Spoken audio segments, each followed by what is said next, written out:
शुक्रबारको दिन बिहानैदेखि चर्को घाम लागिरहेको थियो। 2058 साल जेठ 19 गते बिहान 8 बजे सधैँ चाहिँ महाराजधिराज सरकार मर्निङ वाकमा निस्किबक्स्यो। त्यस दिन मौसुफको अनुहार अवसतले ठाकेको जस्तो अलि अँध्यारो देखिन्थ्यो। लाग्थ्यो कुनै किसिमको वरिष्ठ भूत झेल्नु परिरहेको छ। शिष्टाचारले मिल्दो हो त के भयो सरकार भनी प्रश्न सोध्ने थिए, तर म त फगत एउटा वर्ष उर्तीको पात्र मात्र थिएँ, मनमा नै निगाले मात्र। वीरेन्द्र सरकार 2 घण्टासम्म केही नबोली दरबारभित्र टहली बक्स्यो। सरकार रमणीय तह हवाई बोल्ने स्वभावको भए पनि अरू बेला केही न केही सामान्य कुरा भइहाल्थ्यो। त्यस दिन त्यस्तो भएन। हामी चुपचाप नबोली हिँडिरह्यौँ। 2 घण्टाको हिँडाइपछि मौसुफ नारायणहिटी दरबारको पूर्वी भागमा रहेको इन्डोर स्विमिङ पुल भित्र पसिबक्स्यो। सरकार शान्त तलाउमा मतापले पौडिँदा पानीका तरङ्गहरू उठे र बिलाए। दैनिकी तालिका अनुसार 11 बजे बडा महाराजधिराज पानीबाट बाहिर निक्लिबक्स्यो। मेरो सिफ्ट पनि सिधियो। मैले मेरो आफ्नो ड्युटी टिका थमला जज साहबलाई बुझाएर निस्किएँ। मध्य दिनमा घाम चर्किँदै गयो। दरबारबाट निस्किएर म नजिकैको फाटफटिनी सुपर मार्केटमा गएँ। मेरी पत्नी जानुका पनि त्यही आएकी थिइन्। मैले एउटा शीतल खालको सेतो सर्ट र हाफ प्यान्ट किने। किनमेल सकेर हामी सिधै भक्तपुर घर गयौँ। केही बेर विश्राम गर्यौँ र साँझ 6:30 बजे फेरि दरबार फर्किएँ। प्रमुख शाही वर्ष उर्तीको हैसियतमा बिहान चाहिँ त्यस रात पनि म महाराजधिराजको सुरक्षामा खटिएको थिएँ। मङ्गल सदनमा सवारी रहेछ। बेलुकाको सिफ्ट साँझ 7 बजेबाट सुरु हुन्थ्यो। मैले दिउँसो खटिरहनु भएको टिका धमला जज साहबसँग ड्युटी जिम्मा लिएँ। आज सरकारको सवारी कहाँ छ? काम सकेर जान लागेको एडिसीलाई सोध्ने चलन थियो। टिका जज साहबले भन्नुभयो, त्रिभुवन सदनमा शुक्रबारे पार्टी छ। खटन पटन सबै भइसक्यो। अफिसपछि त्यही गइबक्सन्छ। हरेक महिनाको तेस्रो शुक्रबार दरबारमा एउटा पारिवारिक पार्टी आयोजना गर्ने गरिएको थियो। त्यो प्राय नियमित रूपमा हुने गरेकोले खासै नयाँ कुरा थिएन। आमन्त्रित हुनेको सूची लगभग उही हुन्थ्यो। पहिला यस्तो पार्टी दरबारका एक पूर्वी भागसँग जोडिएको त्रिशूल सदनमा आयोजना गरिन्थ्यो। 2 वर्ष यता चाहिँ ज्यादा जसो युवराजधिराजको निवास त्रिभुवन सदनमा फराकिलो हलमा हुने गरेको थियो। अचेल मेरो मनमा कहिलेकाहीँ सोचाइ आउँछ, त्यो साँझको पार्टी त्रिशूल सदनमै गरिएको भए इतिहासको रथ सायद अर्को ढङ्गबाट हुन्थ्यो कि पछि त्यहाँ जे अनिष्ट भयो त्यसबाट जोगिन सक्थ्यो कि। किनभने त्रिशूल सदनभित्र राजालाई भेट्न छिर्नु अघि परिवारकै सदस्य पनि अङ्गरक्षकबाट गुज्रिनु पर्थ्यो। युवराजको त्रिभुवन सदनमा चाहिँ त्यस्तो व्यवस्था थिएन। एडिसी कक्षा अलि बाहिर थियो। युवराजको खुपी अर्कोतिर, त्यहाँ भित्रै आवत जावत गर्न सकिन्थ्यो। सामान्यतया महाराज मङ्गल सदन स्थित आफ्नो कार्यालयमा राति 9 बजेसम्म काम गरिबक्सन्थ्यो। तर त्यस दिन 8:35 तिर बाहिरी बक्स्यो। सरकारको साथमा सधैँ चाहिँ सेमोविल्ड हाइड कम्पनीको खैरो रङको ब्रिफकेस थियो, जसलाई हामी अफिस ब्याग भन्थ्यौँ। त्यो ब्यागभित्र के हुन्थ्यो ठ्याक्क त थाहा हुँदैन थियो, तर सुने अनुसार चाहिँ केही पैसा, कागजपत्र, पान पिउने सामग्री र एउटा सानो पिस्तोल राखिएको हुन्थ्यो। मङ्गल सदन र त्रिभुवन सदन बीचको दूरी 150 मिटर जति छ। सरकारले उही सजिलो परिधान पहिरी बक्सिएको थियो। सेतो कमेज, सुरुवाल, स्टकोट र खोल्दा लाउँदा च्याच्या गर्ने फित्तावाला चप्पल। सरकार अघि हिँडी बक्स्यो। छाया चाहिँ मैले पछ्याएँ। हिँड्दै गर्दा महाराजधिराजका पाइला अचानक रोकिए। म पनि पछाडि थामिएँ। सरकारले मास्तिर बिजुलीको खम्बातिर नजर फर्काई बक्स्यो अनि मर्जी भयो। यहाँको बत्ती किन बलेन? दिपेन्द्रको एडिसीलाई तुरुन्तै खबर गर। त्रिभुवन सदन जाने बाटाका बत्तीहरू ठाउँ ठाउँमा बलेका थिएनन्। त्यो युवराजको निवास स्थान रहेको क्षेत्र पर्थ्यो। त्यसको मर्मत समारका लागि त्यतैको प्रशासनले अग्रसरता लिनु पर्ने हुन्थ्यो। के भएर त्यो रात त्यहाँको बत्ती निभेका थिए मलाई थाहा भएन। महाराजधिराज स्वयंले त्यसमा चासो देखाइ बक्सेपछि मैले मुन्टो हल्लाएर भने, हस् सरकार। त्यस क्षण मैले दिपेन्द्र सरकारको निवास बाहिर बत्ती जानुलाई कुनै आश्चर्यको रूपमा लिइन। अहिले फर्केर हेर्दा त्यहाँको अनपेक्षित अँध्यारोले केही भनिरहेको थियो। केही मिनेटपछि आउन लागेको अनिष्टको पूर्व सूचक बन्यो त्यो उज्यालो दिपेन्द्र सरकारको आवास क्षेत्रमा होइन राजपरिवारको जीवनबाटै जान लागेको रहेछ। मैले सरकारको सवारी त्रिभुवन सदनको भुइँ तल्लामा विराट हलको अघिल्लोतिर मुवा बडा महारानी पछि बक्सेको ढोका चलाए अनि सोधे, ब्याग के गरौँ सरकार? सरकारबाट हुकुम भयो, अर्दलीलाई देऊ। म त्यो खैरो ब्रिफकेस लिएर अलिकति ओर रहेको त्रिभुवन सदनको एडिसी अफिसतिर लागे अनि फोन गरेर मौसुफको निजी सहायक श्री बहादुर बुढाथोकीलाई सरकारको ब्याग लिन आऊ भने। श्री बहादुर नआउँदै त्रिभुवन सदनलाई अनिष्टको अँध्यारोले छोपिसकेको रहेछ। सम्भवतः महाराजको पेस्तोल पनि यही ब्यागमै रह्यो। सरकारभित्र सवारी भएपछि शाही पर्स उर्तीहरू बाहिरै बस्नु पर्थ्यो, भित्र जान हेर्न पाइँदैन थियो। केही पर्यो भने आन्तरिक फोनबाट बोलाउने गरिन्थ्यो। त्यो नारायण हिटीको पर्खालभित्र युवराज धिराजको वासस्थान पर्ने भएकोले बाहिर सुरक्षा खतरा थिएन। बाहिर छाहारीमा सैनिक प्रहरी र शाही रक्षकका जवानहरू पेहेरेदारी हुन्थे। सरकार दरबारका यस्ता आन्तरिक कार्यक्रम भित्रिएपछि हामी एडिसी कार्यालयमा बसेर अन्य काम गर्न थाल्यौं। आउने हप्ताको तयारी साथै आवश्यक लेखपढ गर्ने समय यसै बेला हुन्थ्यो। त्यो गर्दा गर्दै पनि चनाखो नजर भने हामीले लगाइरहेका हुन्थ्यौं। म त्रिभुवन सदनको एडिसी कार्यालयभित्र बस्दा दिपेन्द्र सरकारका एडिसी गजेन्द्र बोहरा बसिरहेका थिए। मैले उनलाई बाहिर लगेर त्रिभुवन सदन अगाडि बिग्रिरहेको सडक बत्ती देखाएर महाराज धिराजको हुकुम सुनाउँदै भने त्यो तुरुन्तै मर्मत गरिहाल। कोठामा फर्केर हामी आफ्नो कुर्सीमा बस्यौं। सर हेर्नुस् त, गजेन्द्रले कम्प्युटर स्क्रिन तर्फ इसारा गर्दै देखाए। या मान्छेहरूको टाउको काटेर पर्खालमा राखिएको भयानक दृश्य थियो। इन्डोनेसियाको सम्पित क्षेत्रमा चलिरहेको जातीय हिंसाको क्रममा ठूलो नरसंहार भएको रहेछ। मैले त्यो हृदय विदारक तस्बिर धेरै बेर हेरिरहन सकिन। गजेन्द्रलाई यस्तो नदेखाऊ भन्दै आफ्नो डेस्कतिर फर्के। कस्तो विचित्र संयोग, केही बेरमा आफ्नै छेउमा दर्दनाक घटना हुन लागेको रहेछ। आइतबार महाराज धिराज समक्ष मेरो नियमित जाहेरी भएकोले त्यसको केही तयारी गर्नु थियो। आउँदो साता राजासँग दर्शन भेट गर्न को आउँदैछन् भन्ने सूची पनि तयार पार्नु थियो। जेठ 24 गते रारा महोत्सवसम्म उद्घाटन गर्न राजसवार हुने भएकोले त्यहाँको चाँजोपाँजो मिलाउनु थियो। राजाका निजी सचिव सुदन पोखरेलसित टेलिफोनमा त्यसबारे छलफल पनि गरे। करिब 9:05 बजेको हुँदो हो। सचिव पोखरेलसँग कुराकानी सकेर सवारी निम्ति हेलिकप्टर समन्वय गर्न पाइलटलाई फोन गर्न खोज्दै थिए। सिसाको ढोका हल्लिए जस्तो थरथराटले मेरो ध्यान भङ्ग पार्यो। मैले गजेन्द्रलाई भने, के आवाज आयो यस्तो? हेर त। गजेन्द्र बाहिर निस्कियो। सिसाको झ्यालबाट बलियाट हलभित्र हेर्दा त वीरेन्द्र सरकार ढलिरहेको देखेछन्। उनले आत्तिँदै सुनाए, सर वीरेन्द्र सरकार ढली बक्स्यो। लौ बर्बाद भयो। घटनास्थल र एडिसी अफिस छुट्टा छुट्टै भवनमा रहेको ढोकाहरू लागेका र ठूला ठूला आवाज निकाल्ने पुराना एयर कन्डिसनरहरू चलिरहेका कारण सुरुमा गोलीको आवाज अनौठो सुनिएको रहेछ।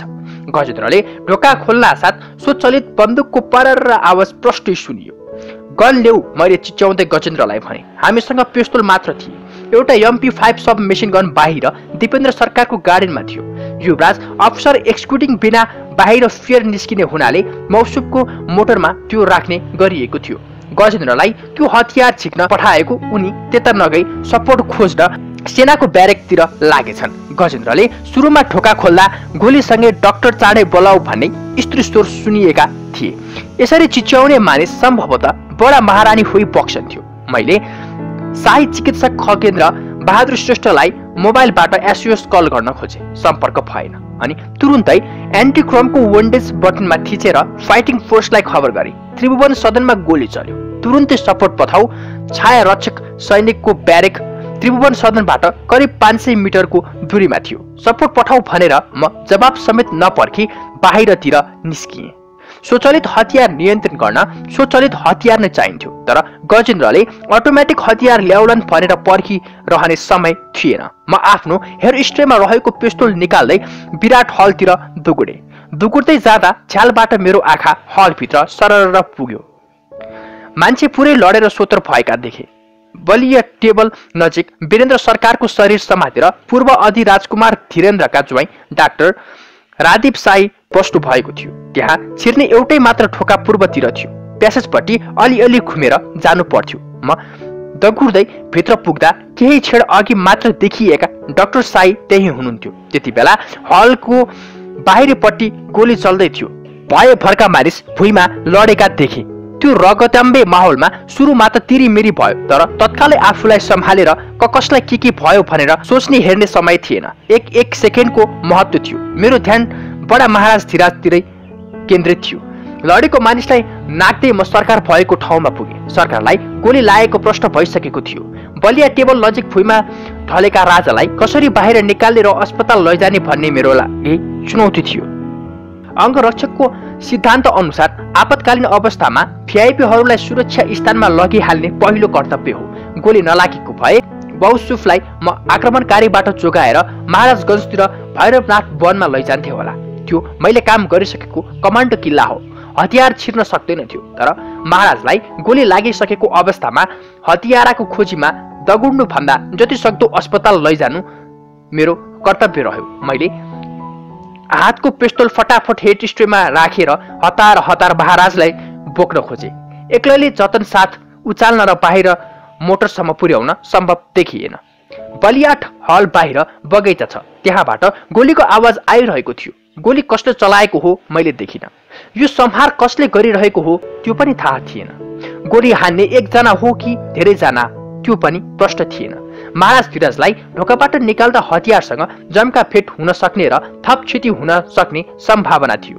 राजालाई फेरि गोली हान्न फर्किन सक्थे। भित्र छिर्दा मैले गोली नलागेको अवस्थामा राजीव साहेब बाहेक पारसलाई पनि देखेको थिएँ। एउटा गोलो सभामा मुन्टु निहुराएर बसिरहेका नसाले लट्ठिएको हाउभाउ देखिन्थ्यो। अलि अप्रष्ट लवजका साथ हात हल्लाउँदै बाहिर जाऊ भनेर इसारा गरेको जस्तो लाग्यो, तर के भनेको हो सुनिन र सुन्ने समय पनि थिएन। गोली चलिरहेको बेला राजालाई मूल द्वारबाट बाहिर लैजाँदा खतरा देखेकाले अरू बेला सधैँ बन्द हुने अर्को सिसाको ढोका खोल्न खोजे, खुलेन। लात्तीले हानेर फोड्न खोजे, सम्भव भएन। अनि बिजुली गतिमा दौडेर बाहिर निस्के। त्यतिन्जेल प्रफुल्ल विक्रम शाह र पवन खत्री लगायत जुनियर एडिसी साहेब पनि त्यहाँ आइसकेका रहेछन्। बाहिरबाट ढोका फुटाउने क्रममा उनीहरूले पनि सघाए। महाराज धीराजको शरीर त्यो ढोकाको छेउमा ढलेको थियो। जिउ रगतले छपक्कै भिजेको थियो। सरकारलाई एकातिरबाट मैले, अर्कोतिरबाट प्रफुल्ल र अर्कोतिरबाट पवनले उठायौं र सिसा फुटाएको ढोकाबाट अप्ठ्यारो गरी बाहिर निकाल्यौं। निकाल्दै गर्दा बगैँचाबाट फेरि फायरिङको आवाज आयो। चस्क्यौं। हामीलाई नै हाने जस्तो पनि लाग्यो, तर आफ्नो अगाडि आउँदा प्रतिकार गर्नु बाहेक आक्रमणकारीलाई खोज्न जाने समय हामीसँग थिएन। महाराज धीराजलाई सकेसम्म चाँडो अस्पताल पुर्याउनु थियो। महाराज धीराज सरकारको एउटा ज्यागोर दरबारमै सधैँ स्ट्यान्ड बाई राखिएको हुन्थ्यो। त्यसको साँचो जहिले पनि गाडीभित्र हुन्थ्यो, तर चालक भने राख्ने गरिएको थिएन। अटोमेटिक गियर भएको 4200 सीसीको कार हत्तपत्त कसैलाई चलाउन आउँदैन थियो। मलाई चाहिँ अमेरिका पढ्न गएको बखत त्यस्तो गाडी हाँक्ने अनुभव थियो। सङ्कटमा परेको बेला त्यो सिप काम लाग्यो। दुईजना एडिसीहरू प्रफुल्ल र पवन मसँगै थिए। महाराजलाई हामीले कारको पछाडि सिटमा हाल्यौं। रगत बगिरहेको थियो। हात र कपडाले रोक्ने प्रयास गर्यौं, तर कहाँ कति गोली लागेको छ भनेर हेर्ने वा अरू केही गर्न सक्ने अवस्था थिएन। हामीसँग समय छँदै थिएन। मौसुफलाई पवनले समाते, नाडी छामे र आत्ते र भने, सरकार जिउँदै होइ बक्सन्छ, छिटो जाउँ। मैले गाडी बेतोडसित हाँकेर छाउनीको सैनिक अस्पतालतिर लगे। त्यति बेला वीर अस्पतालमा अहिले जस्तो ट्रमा सेन्टर थिएन, न शिक्षण अस्पतालमा त्यो व्यवस्था थियो। फेरि आक्रमणकारी महाराज धीराजलाई खोज्दै अस्पतालमा आउने खतरा पनि थियो। त्यसैले सुरक्षा व्यवस्था तथा उपचार व्यवस्था दुवै सैनिक अस्पतालमै हुने हुँदा उतै लानु उचित क्षण लाग्यो मलाई। यसअघि पनि राजपरिवारका सदस्यलाई केही हुँदा सैनिक अस्पतालमै लगिन्थ्यो। मैले यति तीव्र गतिमा गाडी न यसअघि चलाएको थिएँ न त्यसपछि कहिले चलाएको छु। मौसाफलाई मैले 6 मिनेटभित्र छाउनी अस्पताल पुर्याएँ। रातको 9 बजिसकेकाले बाटामा गाडी पातला थिए, त्यसैले दौडन ज्यादा मुस्किल भएन। त्यसै पनि सडकमा अचेलका जस्ता धेरै गाडी हुँदैनथ्यो।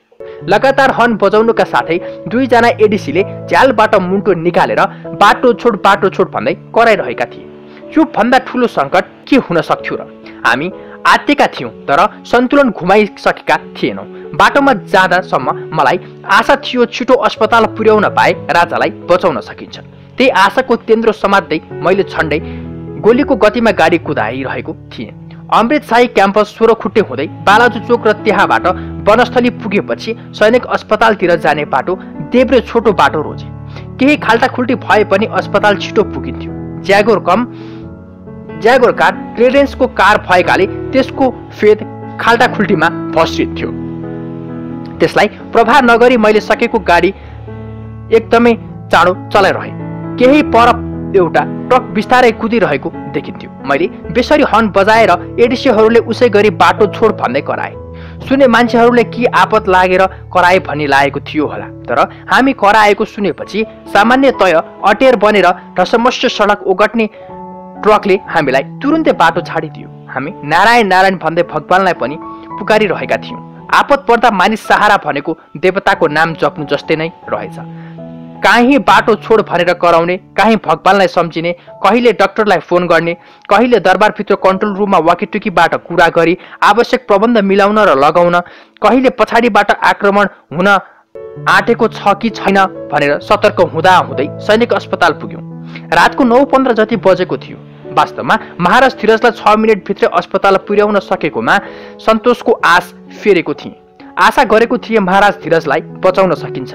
अस्पताल पुगेर मोटरबाट निकाल्दासम्म महाराज धीरजको हात चलाइ बक्सेको थियो भन्दै थिए एडिसी पवन। जिउबाट रगत बगिरहेको र शरीर पनि ताती भएकाले मलाई मौसा पीडाले बेहोस मात्र भएको हो कि भन्ने लागेको थियो। तर सबै आश एकै छिनमा टुसारापात भयो। बत्ती निभेको त्यो रात हामीले यो सामग्री तत्कालीन राजा वीरेन्द्र प्रमुख एडिसी सुन्दर प्रताप राणाले लेखेको पुस्तक दरबारको दुखान्तबाट सम्पादन सहित साबार गरेको हौ।